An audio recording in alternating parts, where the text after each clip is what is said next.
Hello and welcome to the Comedy Club podcast here at the Comedy Club of Kansas City. Thank you for watching. Please subscribe. Just click that subscribe button right there. Just click it, subscribe.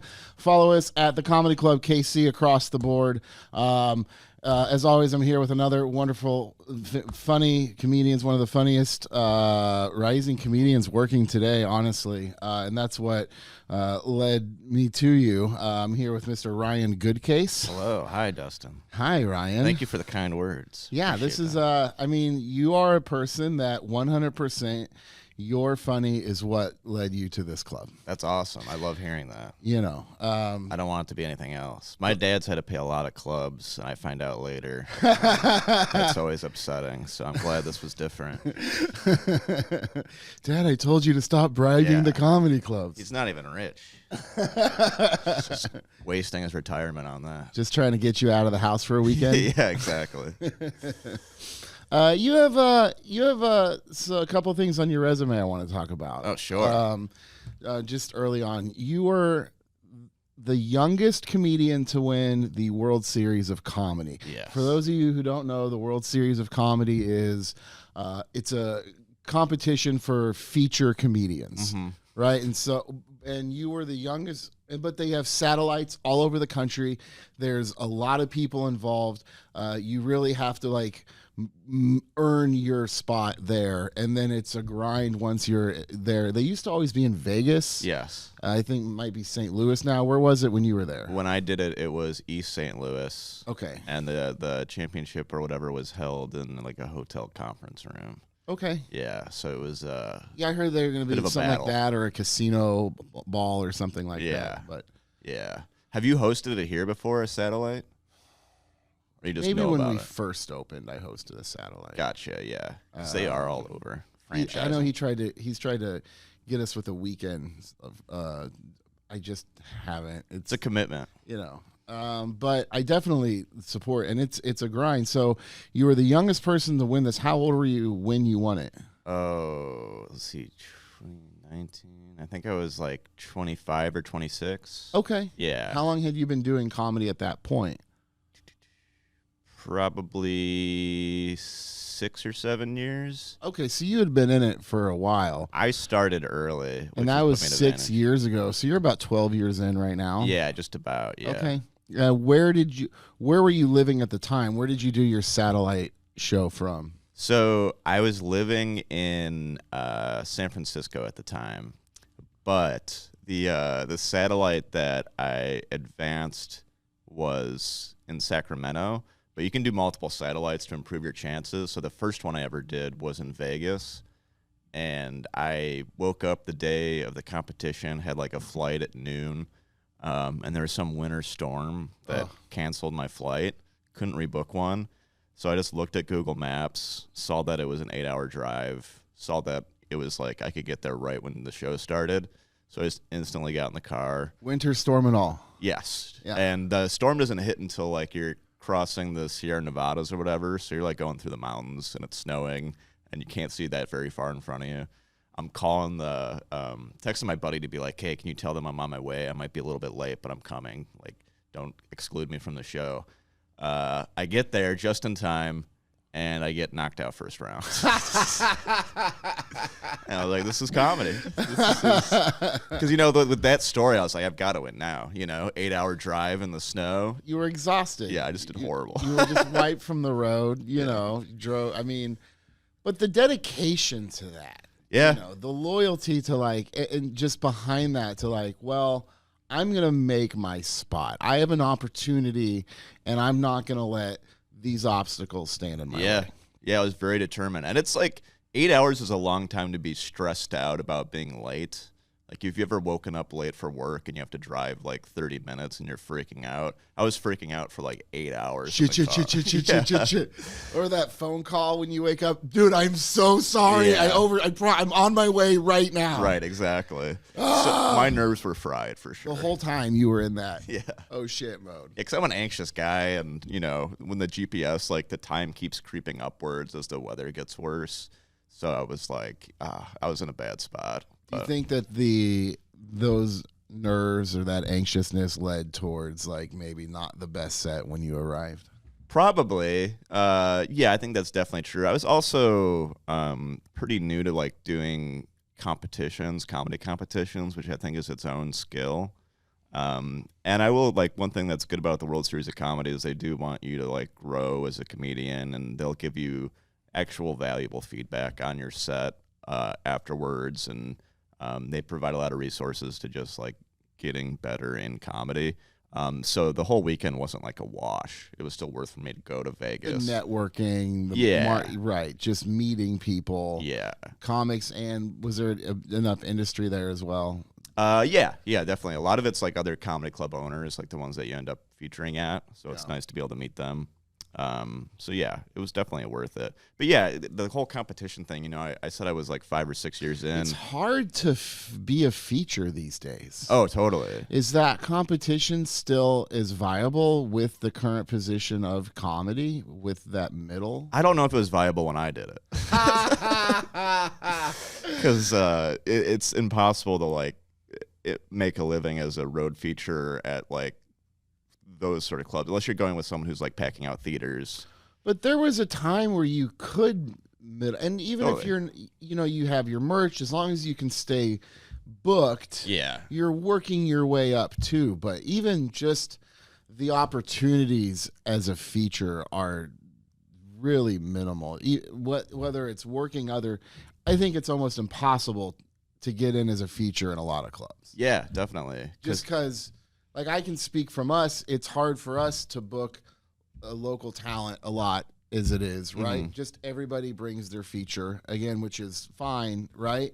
But it does make it hard for local features and up and coming, because it's like you can't get those reps in, and if you can't get those reps, it's hard, right? Yeah, definitely. So financially, it wasn't viable for me to do that, but as experience, it was really good to be able to feature at all those clubs, because you do learn things. Like the whole merch thing was a whole other skill that I had to learn to, like, you know, be a salesman, or like I got good advice from a comedian, Stephen Briggs, once, which is like, you know, they still want the performer they saw on stage. You kind of have to keep the performance going, you know, the 30 minutes that you're selling the merch. You can't just go off and be like, oh, hey, what's up, you know. Just be how I normally am. So fist bump. Yeah. Yeah. Although I'm not much different from my stage persona, I do like, you have to ham it up a little bit, I guess. Be entertaining, you know, when you're selling merch, and not just like a regular guy selling stickers. Yeah. It's like the most it's the version of you that you want to take, like amplified Right. a little bit. Yeah. Because most people, I don't think, you know, think much about, oh, there's a difference between the performer and the person when they're watching the performance. You know, I'm probably guilty of that too when I'm watching stand-up. So when they get off, like, you take what they say, like if they say this, it's true. Right. Yeah. There's an element of that. Then also, like, if you adopt like a strong personality on stage, or have strong opinions, they think that you feel that way, or like you're that person, when it's like, I'm really just trying to be entertaining. You know, none of this is from my heart. I just want to make you laugh. Yeah. Like, whatever's gonna get the laugh, I'm gonna say. Yeah. You're not too political though. No. I mean, you knock on you're there, you're knocking on the door, you definitely like go down those roads, but like you're not, I don't think what you do, at least with your character and demeanor on stage, I mean, it's not, I don't see people getting offended too often. No, yeah, I don't think so. The jokes that I love the most are the ones where they might be political, but both sides think it's making fun of the other side. Right. Like that joke about San Francisco during COVID required proof that you hadn't listened to Joe Rogan in the past 72 hours. Both sides of the spectrum laugh at that because they think it's making fun of the other side. That's like the sweet spot that I like to stay in. Just make fun of everybody. Yeah. Yeah. Yeah, it's fun for me. Well, the grind that it took to miss that flight and drive 8 hours. I mean, but that's the kind of, because 2 years later you did the San Francisco comedy competition, international comedy competition, which has been around for forever. Right. Yeah. I know it's like, and the grind behind that is crazy. Like, and the Seattle one as well. Mm-hmm. again, for those of you not familiar, the Seattle and the San Francisco are both the same way.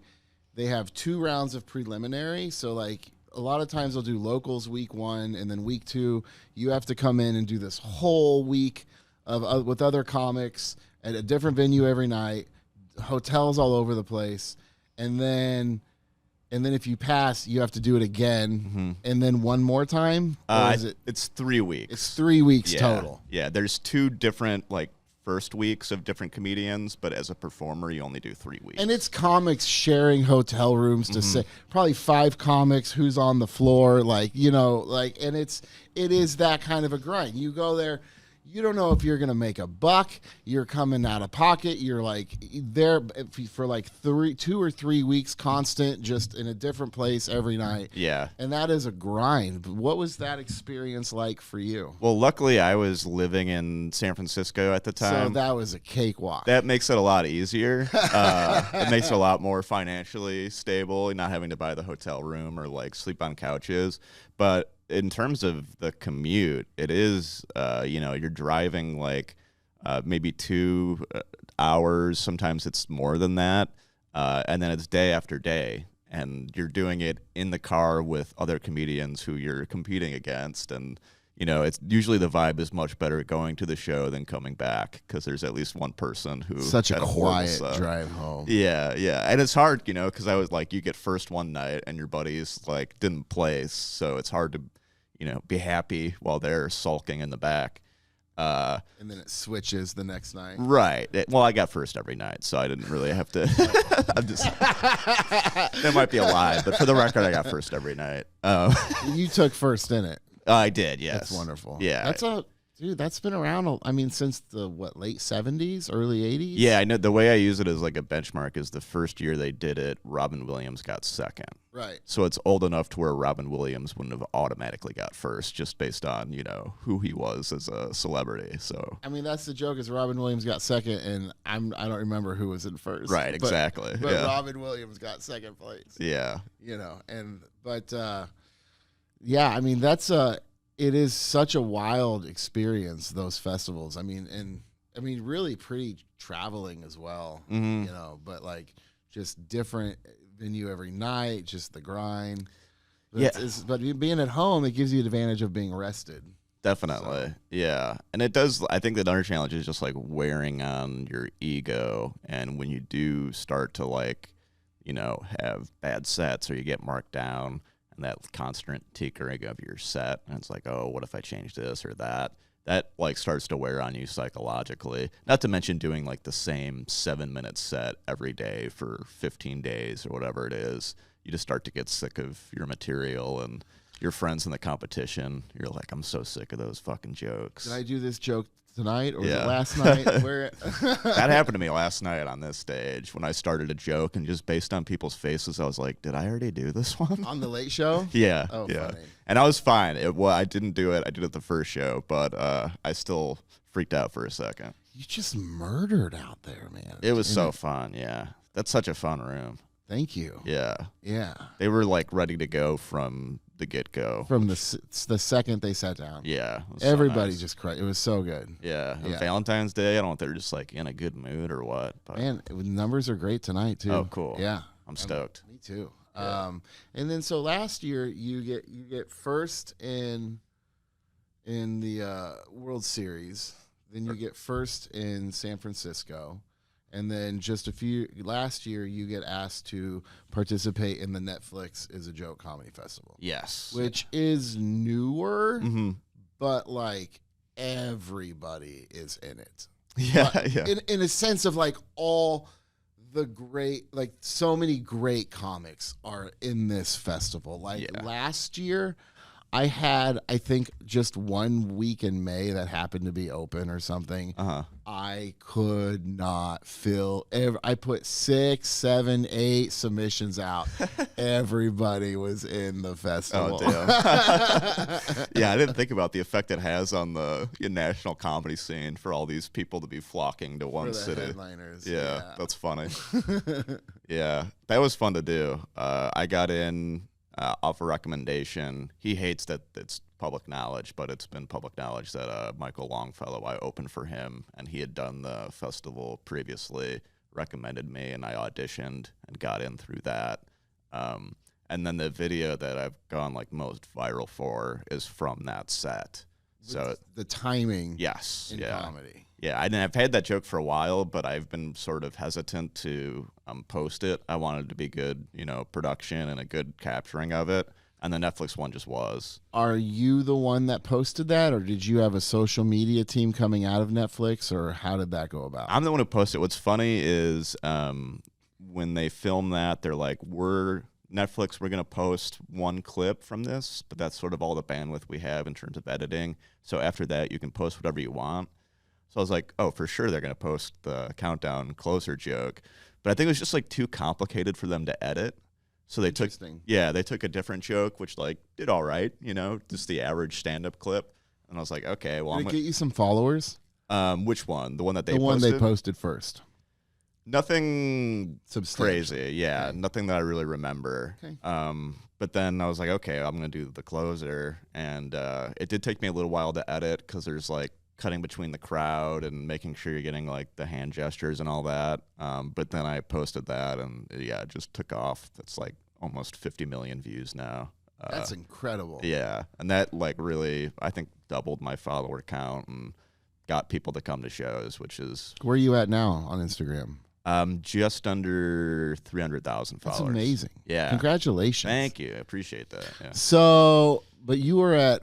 Where were you before you posted that? You said it doubled. I think I was around 150. So you already were building a nice following for you. Yeah. It was funny. That's fantastic. My following is weird. I've had 2 videos go really viral, and most of the following is from those 2 videos. And you find that helps you sell tickets.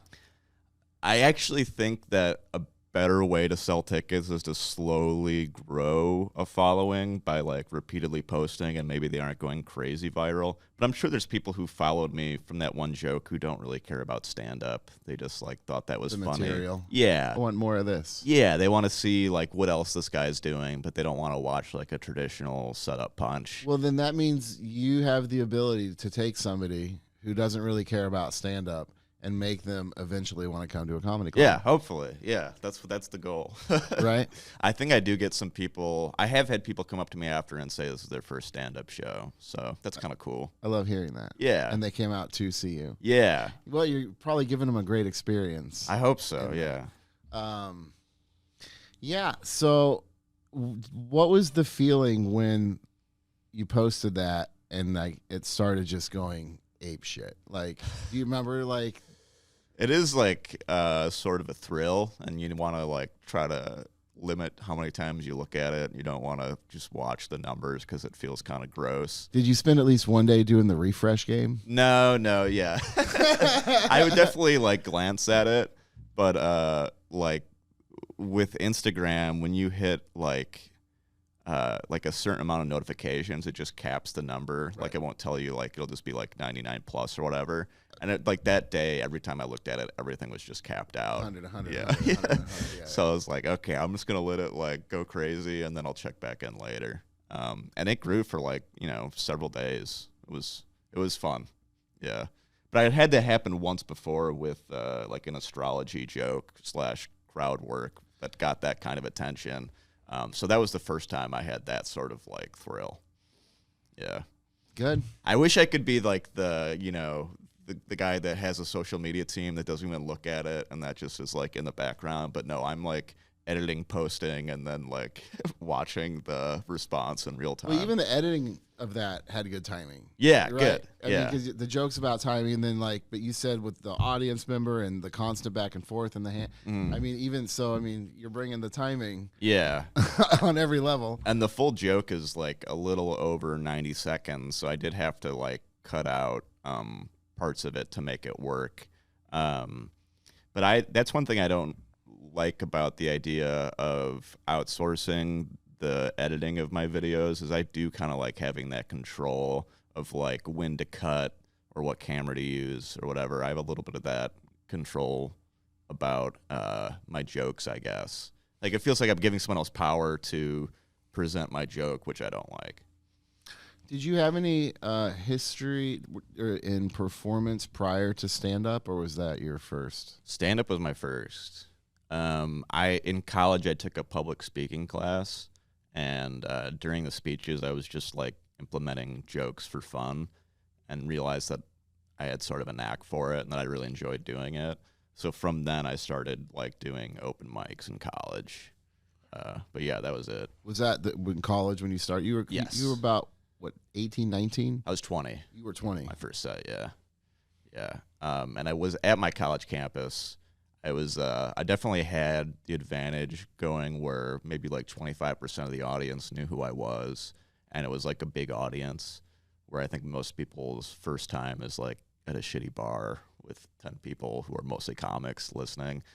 So I had a really good first set, and that was enough to like keep me going through all the shitty open mics I had to do to build up those skills. Because you got that feeling early on. Yeah. And it's true. Once you really like feel that first real laugh, you know, you're like, we're gonna keep fighting for that. Yeah, totally. And I'm fortunate enough to have like video of my first set. Do you really? Like, someone in the audience was like recording on their phone, so that's something that is like fun to go back to. So were they like? Did you have some like real laughs? Like watching back now, do you watch that and you're like, crying, like this is terrible? How did I? Or was it like, dude, we're getting real laughs here? It's a little bit of both. Okay.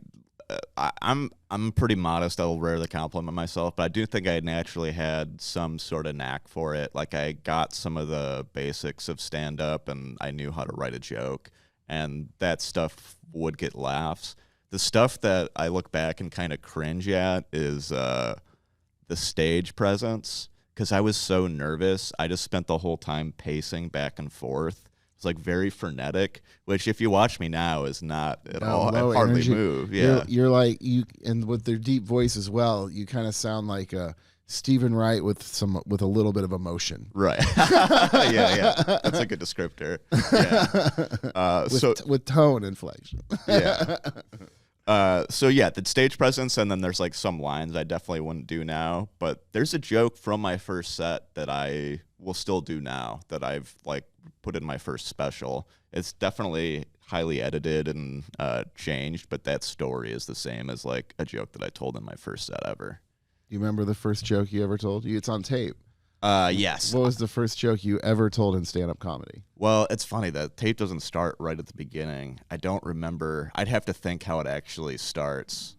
Oh, it didn't start at the beginning of the set? No, I was maybe a minute or two in, and then my friend was like, oh, I'm going to start recording. Oh, okay. So I don't remember exactly how it starts. But the one that I still do is about like being at a nightclub, and like what really happened, I think, is a drunk woman like fell over while she was dancing and grabbed me as support.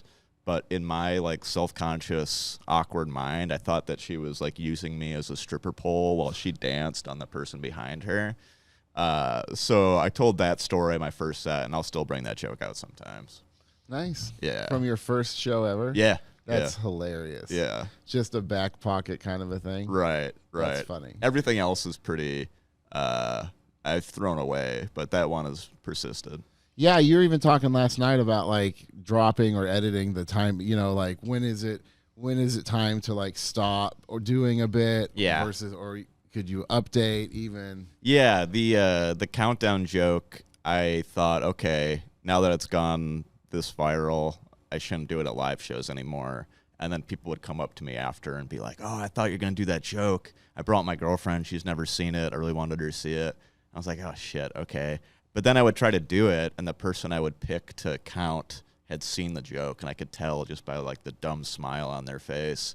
And for me, that kind of ruins it. Like, I want at least the person counting to be in the dark. Dude, last night, that late show was hilarious. Yeah, that one went off the rails. That was completely, because it's so funny, because like, I don't know if I should do it anymore. And then like, when you're using the audience for the joke, you have to expect some, but like this guy, you went over it. I'm going to count. When I point to you, tell me what number, count down from 60.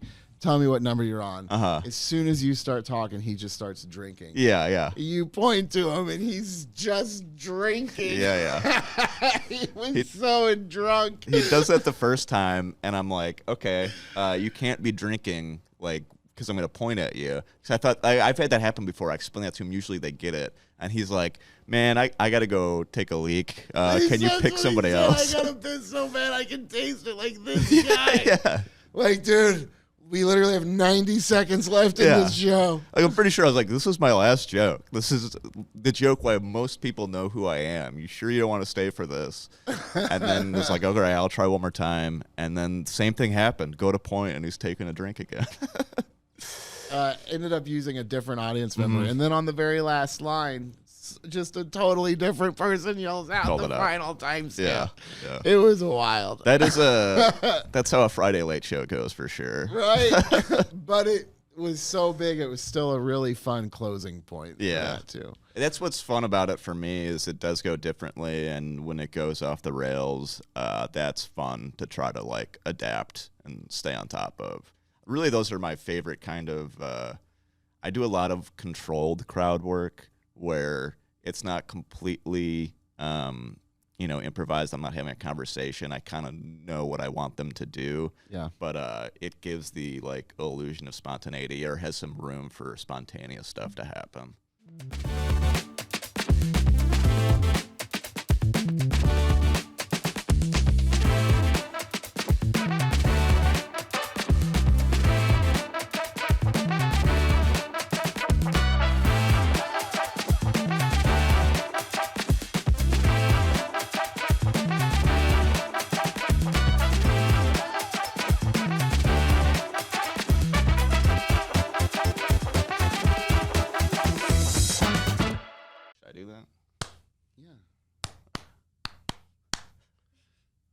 Clap. Fuck with that, or He'll probably put that in if we do it. do you edit these? No, it's a different person. No, just cut that out. Make it smooth. No, I'm kidding. Welcome back to the Comedy Club podcast. I'm here with Ryan Goodcase. So you really are, people say that the industry has changed. The industry has changed. How has social media changed the industry? You are like a perfect example of like how it is up to the comedians these days to build their like anybody can open their own door. Yeah. And you have done that. And it's not just, the work ethic that you put behind it, the 8 hour, the driving to the festivals, just the grind and the work that you're willing to put behind it, but you still opened your own doors. Yeah. I feel like I'm right on the cusp of the social media thing, because when I started, it wasn't the gateway. Like the gateway was getting on Netflix or like starting as a road feature. Tonight Show stuff. Right. Exactly. So that's how I started, and like how I think I got good was through that. When I won the World Series of Comedy, I hadn't posted anything online. I didn't start posting until the pandemic, when it shut down performances. Here's the other thing about me winning the World Series. What you win oh my God. is like a year's work of feature work. Yeah. And I won at the end of 2019. I was going to quit my day job March 17th or go part-time so I could travel. And then what was your day job? I was working at a research institute doing like they do brain imaging research, and I was doing a lot of the administrative stuff. So like scheduling, data entry, all that. You weren't reading the x-rays. I wasn't reading them, but I did do the MRIs. I would run the MRI machine. Really? Yeah. So in the medical industry. Yeah. The path that I thought I was going to go into before comedy was like neuroscience research. I bet your parents were so proud of you when you were on that path. Yeah. And so was there a moment where they're like, you're going to what? Like, yeah. What was that conversation? It was definitely a slow like gaining of their trust. When I told them that I wasn't going to go to grad school, they were like, oh, that's okay. As long as you aren't planning on just like continuing to work at that bar and do stand-up. And that is what I was planning on doing. So I was like, oh, funny shit. Story. Yeah. Mom and Dad? So funny you should say that. As sort of a compromise, I really did try to like live both lives. So after college, applied to a bunch of jobs that were in cities that I knew were good for stand-up. So I applied to Boston, New York, Austin, Where did San you grow Francisco. up? I grew up in Michigan. Okay. Yeah, so I went to school in Eastern Michigan, Ypsilanti, Michigan. And I ended up getting a job in San Francisco. And I think that's a great scene to come up in. There's so much good stage time and like good comedians. I didn't really motivate myself to, go up 4 or 5 times a week until I moved to the Bay Area and saw what other people were doing. And what it took. Yeah, and I was like, oh, okay, I have to do what they're doing to be that good.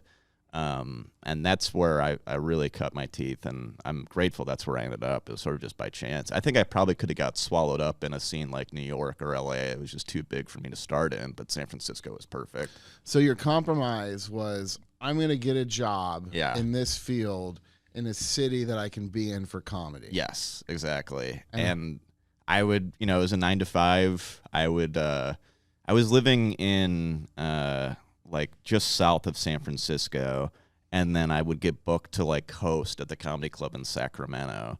So I would leave. How far is that? That's with traffic like a 3.5 hour drive. So right at 5 p.m. Sometimes I would try to cut out early to get it to the 7:30 show, perform. You have to stay to the end as a host.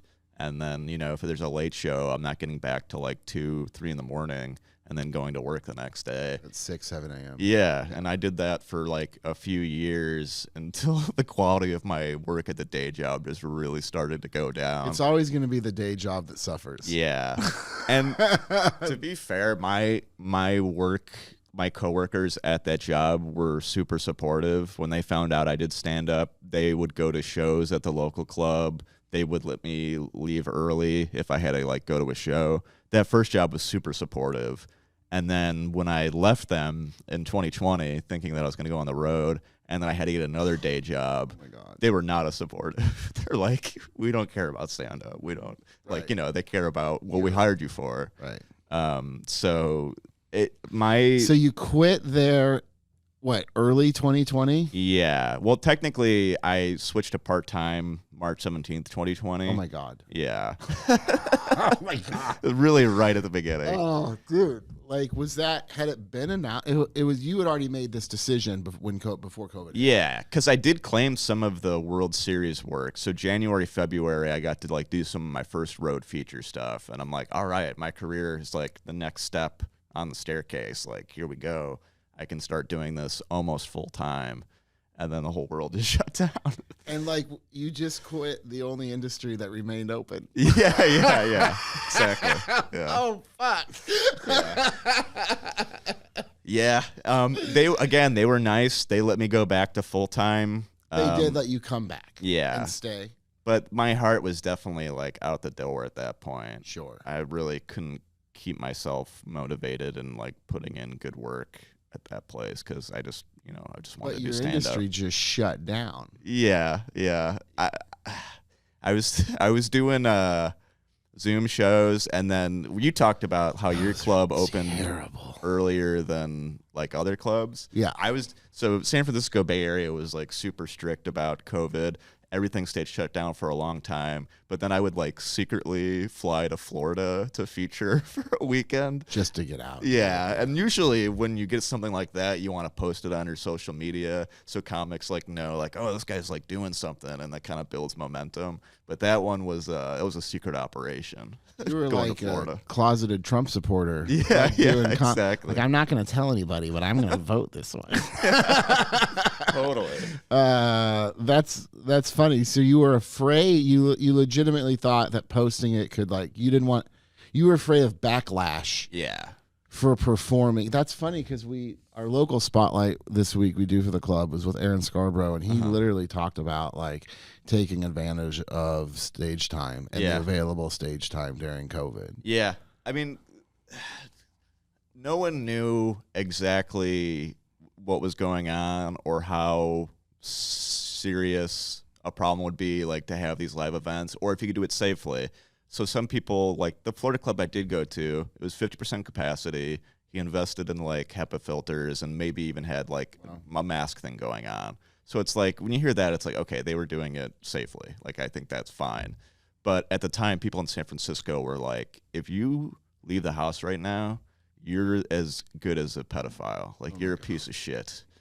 God. So that was the kind of environment that I was secretly leaving to perform. A year and a half into it, we continuously had comics who were doing their not only first week of comedy, but it was up to like a year and a half later that there were comics coming back out, getting on stage for the first time. Oh, yeah. We had a lot. Almost every Thursday was just Cobweb Thursday. Yeah. You know what I mean? It was Knock It Off Thursday. You could feel the rust coming off of it. That'd be interesting to watch. It was very interesting to watch. Watch seasoned professional, the best comedians in the country, who have probably worked 40 weeks a year and been on stage more shows than there are days in the year, right, for a decade at least, and then suddenly haven't been on stage in 3 months, 6 months, 18 months. And a lot of those people have never gone that long, like, not doing stand-up since they started. Since they started. Yeah. It's just been show after show, grind after grind after grind. Right. You work harder to work harder. Yeah. That's what Yeah, it's something you have to pick up. And I definitely believe in that, like, taking a break, there will be a little bit of rust. But one of, like, my favorite criticisms of that idea was, I can't even credit him, but some guy at an open mic in New York. He's like, comedians always complain, like, oh, I haven't performed in 2 weeks. He's like, surgeons go on vacation, right? Like, they'll go on a 2-week vacation. They don't come back and be like, oh, God, I might be a little rusty. Like, they just shut up and do their job. Right. But, I think that's a funny criticism. But you take 6 months off suddenly. 6 months is crazy. 3 to 6 months is crazy. Yeah. It's Maybe surgeons do crazy feel rusty and they just don't tell anybody. What's your life outside of comedy?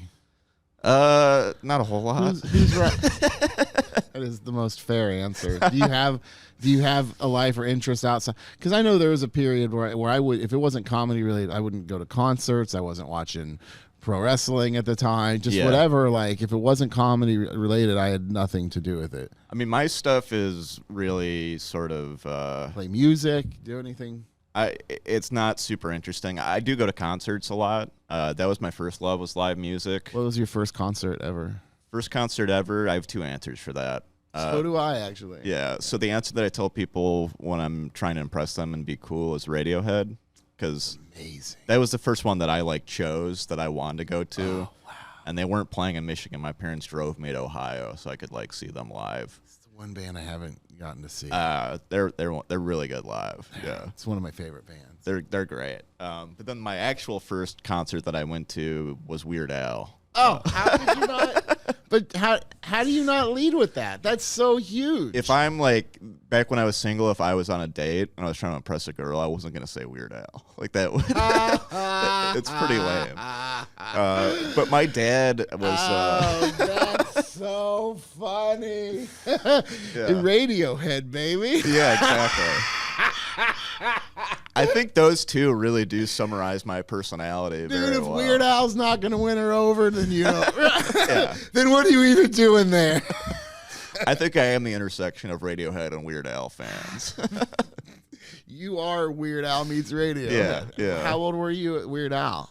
I was probably 11 or 12. Okay. Yeah, it was a birthday gift from my dad because he's a big comedy guy. He the only music he really listened to was Weird Al. Dude, that was not the answer I was expecting. I've seen Weird Al once, and I have tickets to see him again in June. The first time I saw him, it was no covers, a kind of an acoustic sit-down, small theater tour. That's awesome. Awesome. Yeah. It was so cool. But we have tickets for he's going to do the Starlight for the big costume and the big stage show. We'll see that. That's super fun. Weird Al's amazing. That's so funny. Yeah. Actually related, talking about my first performance, when I was in first grade, this is how brainwashed my dad had me. First grade talent show, I wrote and performed a parody of the hit song then, Who Let the Dogs Out. I wrote Who Let the Monkeys Out. And it's really not like the joke as a first grader was just like, you know, it's monkeys, you know, they're going crazy. But then we have video of me like singing as a little first grader and like playing this little like stuffed animal monkey up to the microphone. The best videos. Yeah. So I had the bug back then, but it didn't actualize till college. Have you posted that? You need to. I haven't. I watched it for the first time in a long time last Christmas. I'd like to see that online, Ryan. Okay. Everybody wants to see who let the monkeys out. I'll let my parents know. I need to get the cop. They have it on like a DVD. I'll have to rip it somehow. Rip it. Yeah. Rip it up. Rip it real good. If I can send it to you guys in time, you can intersplice it in the really? in the podcast. Yeah. Oh, to the video, I would need a link to the file. Okay, I'll try to get my parents on it.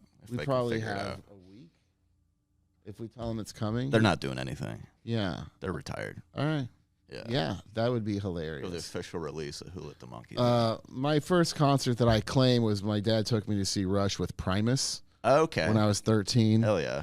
But then, like, on some family vacation in Branson, Missouri, like, we went to see, like, I saw Merle Haggard, which I was 11. Uh-huh. Now, I'm like, dude, I saw Merle Haggard. That's awesome. But at the time, I'm like, oh, my God, this wasn't, I'm like, you know, like, I'm going to fall.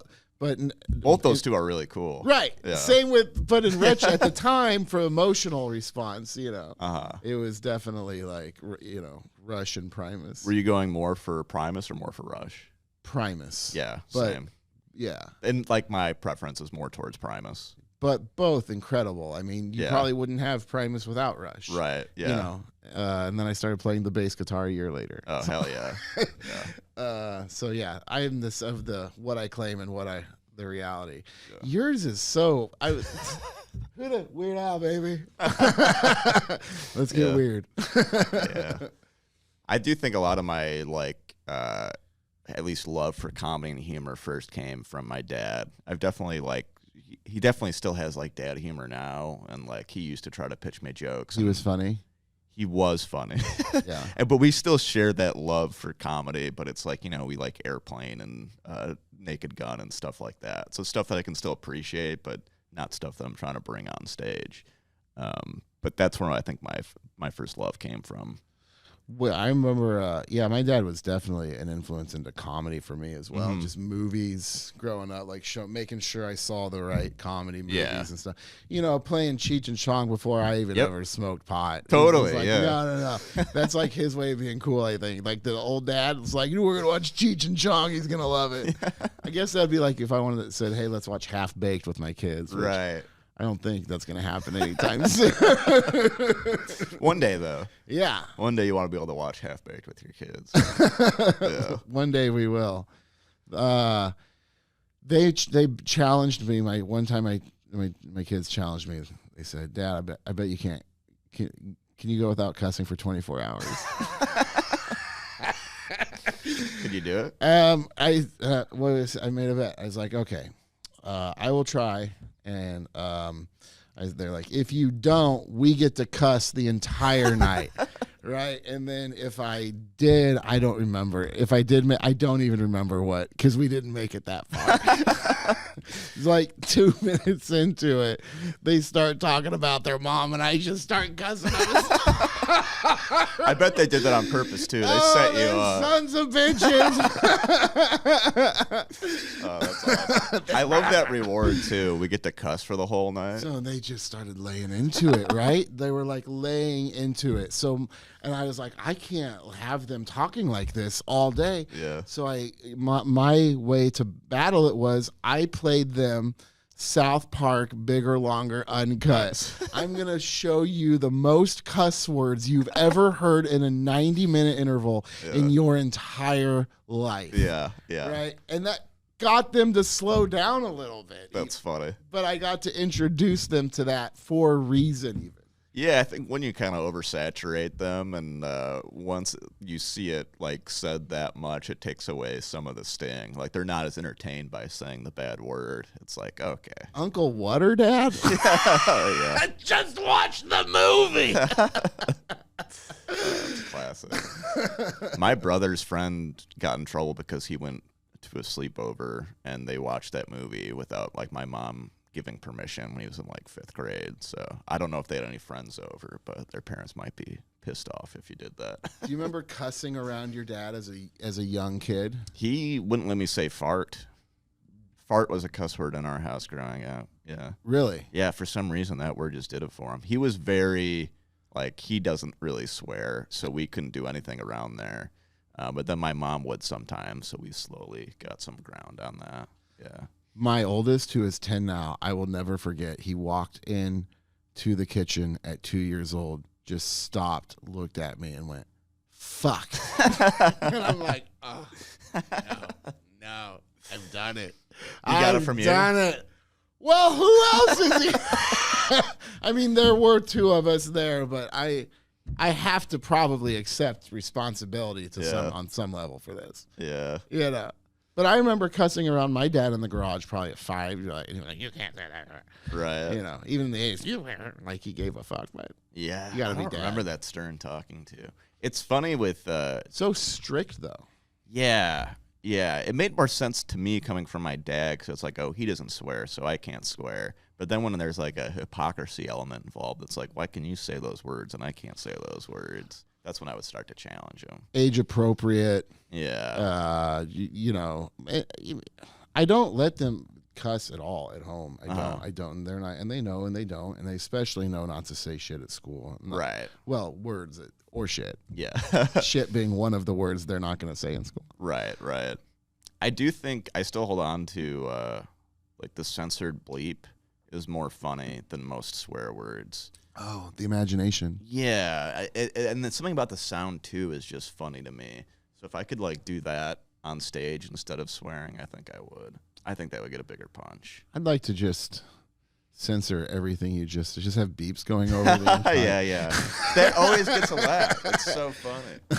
Yeah, I don't know.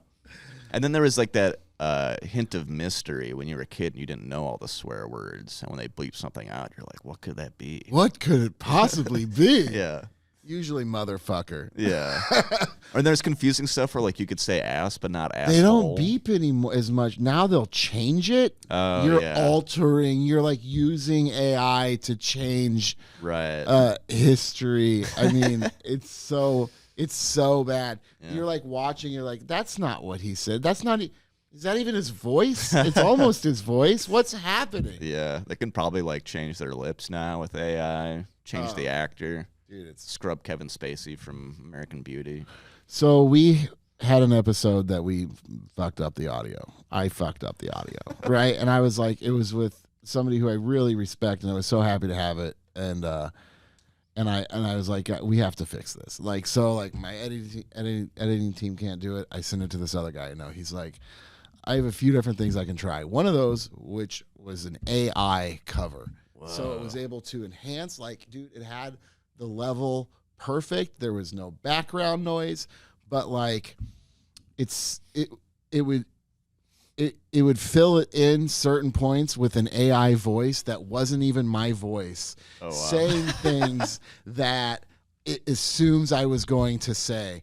And every once in a while, it sounded like we were having a stroke. Oh my God. Like, Sierra, you heard this, right? Did you hear? It was so wild. So it's not perfect technology. It's not perfect, but it exists. And I was like, I can't put that. So I'm glad I got to hear. The first time I listened, I didn't know it was actually what I didn't know it was going to be AI voices. Yeah. And so I'm like, wait, who's talking? What am I listening? At first you're like, this sounds really good. And then it's like, what interview is this?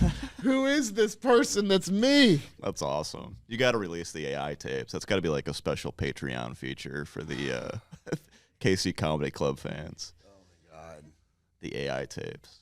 I think that technology, like, it's going to happen whether or not you like it or not. So if you can start thinking of creative ways to use it rather than trying to resist it, I think that's the way to go. We use AI to edit the reels for this show. Yeah, I think that's a great way to use it. It's like grunt work. I'm sorry if you're losing your job to it, but it's not perfect. Yeah. But you can make the tweaks. Right. Sometimes you have to stretch the beginning or cut the end or just change a start point. Yeah. But it does. and it grades. You just drop the whole YouTube URL. It takes it, transcribes it, and just gives us like 20 reels to choose from. Yeah. It's AI. Yeah, I don't, it's a time saver. I think there should be parameters, like maybe it shouldn't be doing. It makes some it jobs. easier for you as just a person to be able to do a lot more than you should be able to do. Yeah, totally. And like to succeed on social media. Right. Just another tool to use. Exactly. If you have the drive. It's a tool, and it's like if you're an editor, I think the smart thing to do is like figure out how can I use this to like make my job easier or enhance my skill set, because like your skill set's still valuable. Like I'm sure those like professional video editors can do better than this AI thing. But if they know also how to use AI to help them, then they're just like making yourself. They're the more ones valuable. that suggested we use it because they would do the reels, but they're like, or you can just drop it into. Oh, interesting. They want to do less work. I don't know. Yeah. We don't want to do that shit anymore. They do good work. They just were like they were gonna do it, but then we're like, well, we'll try this, and because I was like, if I think they definitely suggested that. It's great. Yeah, it really is. I'm just starting to dabble in it. I was like. Not touching it for a long time, but I didn't want to become like what I see when I watch my dad use a cell phone, of like someone who just doesn't really know how to use this tool. And I think AI is just going to get more integrated into like how people live day to day. Do everything. Yeah. The grind that you had as a younger comic with the road dog in it and stuff, do you find that you have to have a similar grind in social media today? I think that I should. I'm pretty lazy. I don't post like on a schedule, or like I don't really pump out content, and I tell myself it's because I have integrity and I don't want to release stuff unless it's good. But I think another part of it is I'm just kind of lazy, and I really don't enjoy that kind of work. Whereas the grinding for stand-up, I enjoyed doing that. Right. Like, yeah, parts of it were awful, like waiting at open mics or driving a really long time to get to a show. But I was motivated and like doing that work way more than I like sitting at a computer and chopping up clips and posting them. All right. Well, dude, keep putting out whatever you're putting out. Thank you. Keep I appreciate doing what you're that. doing. This is your first time with us at the Comedy Club, your first time in Kansas City. Yeah. Definitely hope it's not the last. Me too. Have you keep coming back for years to come. Hell yeah. Next time you're through, get you back on the podcast and just all the good stuff. Where can people find you, Ryan? Yes, I'm Ryan Goodcase on everything. I'm the only Ryan Goodcase in the world, so whatever platform. I just got on Punch Not Up. at Ryan Goodcase everything, just Ryan Goodcase. Thank you for specifying. Yeah. Every single platform I am. People Ryan need Goodcase. specified sometimes. Yeah. Yeah. Do you know about Punch Up? I don't know how big this is yet. What is it? Punch Up, it's like social, it's like Bands in Town, but just for comedy. No. So I just got on that, and I have a page on there. You can see all my live shows. There's like a video on there. I'm hoping that becomes like a big thing. So is it a site for comedians to host like little just small website kind of, or like one page? Essentially, yeah. It's like a link in bio, but geared toward just stand-up comedy. Oh, that's I great. think Steve Byrne was part of like the originators of it. Steve is great. Yeah. So it's definitely like from a comic's mind, and I've found it to be really useful. So if you really love stand-up, check out Punch Up. All right. For Ryan Goodcase and the Comedy Club of Kansas City, I'm Dustin Kaufman. Subscribe. Thank you. We'll see you next week. Peace. Yeah. All right.